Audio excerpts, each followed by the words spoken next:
From time to time, we're going to be putting people on the spotlight that stand up against oppression in their respective countries across the continent of Africa and across the world. It doesn't even matter. We're talking about a lady that goes by the name Farida Nabourema. She's from Togo. Now, Togo is a small West African country located between Benin and Ghana. Togo has not been a popular country for the mere fact that it's very, very small. The size is about 57,000 square kilometers. It has a population of 8 million people. So, not a lot of things are said about Togo, but it's important we talk about Togo. And I'm going to give you guys a quick backstory that led to the birth of Farida Nabarema. It started off with the president of Togo. Togo has had two presidents between 1967 and today, December 2021.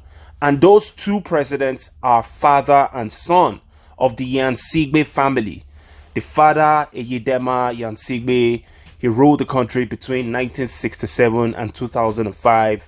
And then he was gravely ill. In that process, he was being transported to a foreign country where they have better hospitals, and then he died in the aircraft on the way to the hospital. And that also shows you guys that these African leaders have been the same from time immemorial, just useless. You've been the president of a country for close to 40 years, but you still couldn't find a decent hospital in your country to take care of your illness, so much so that you have to be flown abroad whenever you fell sick. Well, his son took over power in that same year of 2005. He's been the president, Farida Nabourema, between 2005 and today, 2021, completely going against the will of the people of the country. Now, Togo is one of the poorest countries in the world, one of the least developed countries in the world, just one of those countries that has everything messed up about it, all thanks to the leadership, okay? Farida Nabourema, she started off a campaign when she was only 20 years old. The campaign was called Faor Must Go. Faor Gnassingbes is the president, remember? And then in 2018, she was about 28 years old. The Faor Must Go campaign became huge. It's gathered about 1 million protesters from Togo, from all over the country.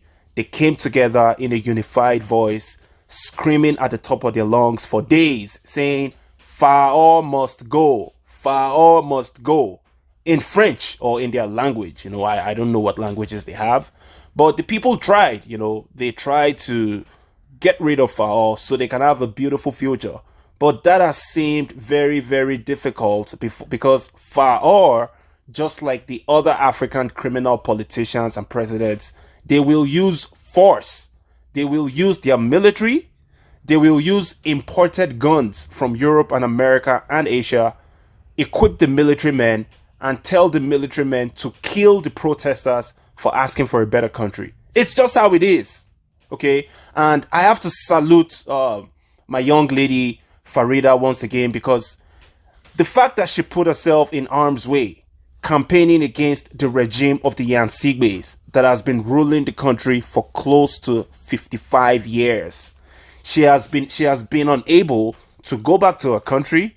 She has had to live in multiple countries all over the world, running for her life because the government sends its forces after her. Her life has always been in danger.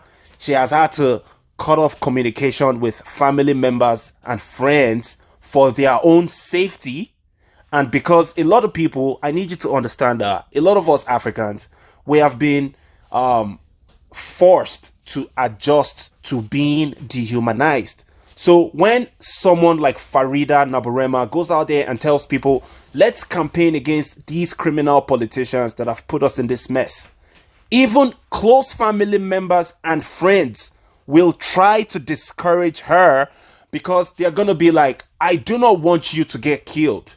I would rather adjust to this life of suffering than have you put in harm's way. So for that reason, I'm discouraging you from going ahead and maintaining this protest.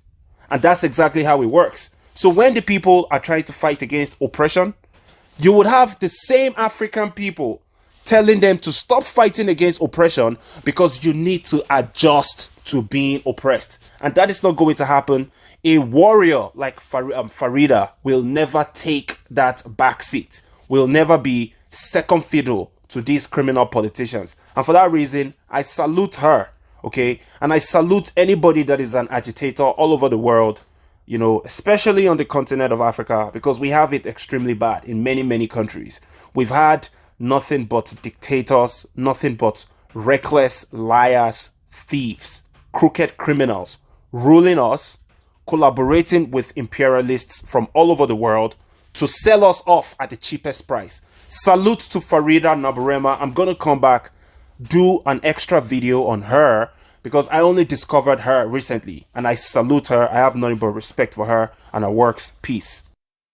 Well, the regime in Togo does not want to yield power. They want to rule in tyranny forever. Gnassingbes ruled Togo for 38 years. When he died, his son did a coup and he has been the president since 2005, making him the longest serving president in West Africa. As a result, any form of opposition in Togo is crushed. Dissidents are arrested, persecuted, killed. Journalists are thrown into jail as if they were bandits. The government bans all forms of gathering, even small-scale gatherings of a few group of people that want to come together and demand accountability is severely repressed.